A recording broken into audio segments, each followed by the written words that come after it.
चला आज बनवूया खुसखुशीत अशी करंजी, एकदम अशी बघा, एकदम खुसखुशीत अशी आपली ही करंजी तयार झाली। तर करंजी कशी बनवली बघा, तोंडात टाकताच विरघळेल एवढी सॉफ्ट, ज्याला दात नाही ते पण आरामात खातील।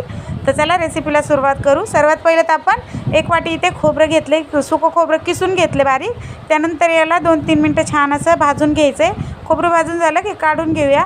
त्याच कढईमध्ये आपल्याला 2 चम्मच तूप टाकायचं आहे। तूप गरम झालं की 1 वाटी बारीक रवा घेतला आहे।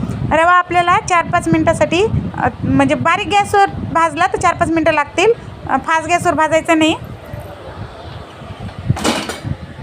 तर रवा छान आपल्याला भाजून घ्यायचा आहे। त्यानंतर बघा इथे रवा छान भाजला की मी इथे गॅस बंद केला आहे। मस्त रव्याचा सुगंध सुटला आहे, मग गॅस बंद करायचा। त्यानंतर याच्यामध्ये मी काजू बदाम टाकलेत आणि रवा, हे बघा काजू बदाम, तुमच्या आवडीचा ड्रायफ्रूट तुम्ही याच्यात घालू शकता।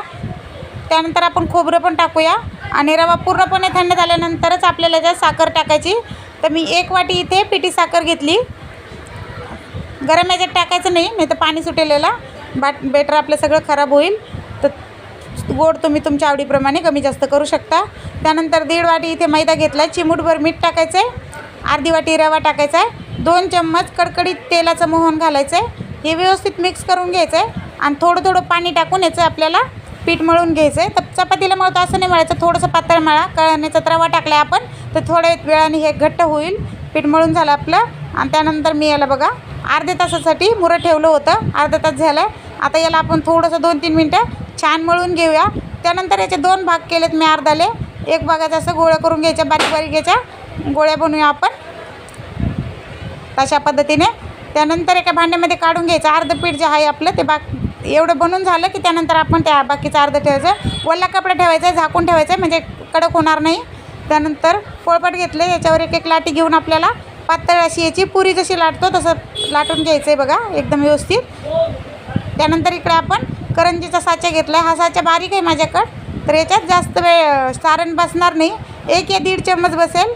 तर व्यवस्थित असं याच्यावर ठेवायचं आहे, थोडंसं हाताने दाबायचं। त्यानंतर सारण भरूया आणि साईडने बघा याला तुमच्या आवडीने पाणी, आता तुम्ही दूध लावू शकता, मी इथे पाणी लावलं आहे। असं व्यवस्थित दाबून घ्यायचं आहे। त्यानंतर बघा करंजी मस्त अशी तयार होते। तर तुम्हाला दाखवते मी, करंजी एकदम छान अशी तयार झाली। काढून घेऊ अशा पद्धतीने बनवून घेतल्या। त्यानंतर इकडे तेल गरम करून घेतलं आहे। तर बघा तेल जेवढे बसते ना तेवढे आपण करंज्या टाकूया आणि वरून असं तेल सोडायचं आहे, म्हणजे वरच्या साईडने मस्त टम्म फुगतात आणि खुसखुशीत पण होतात।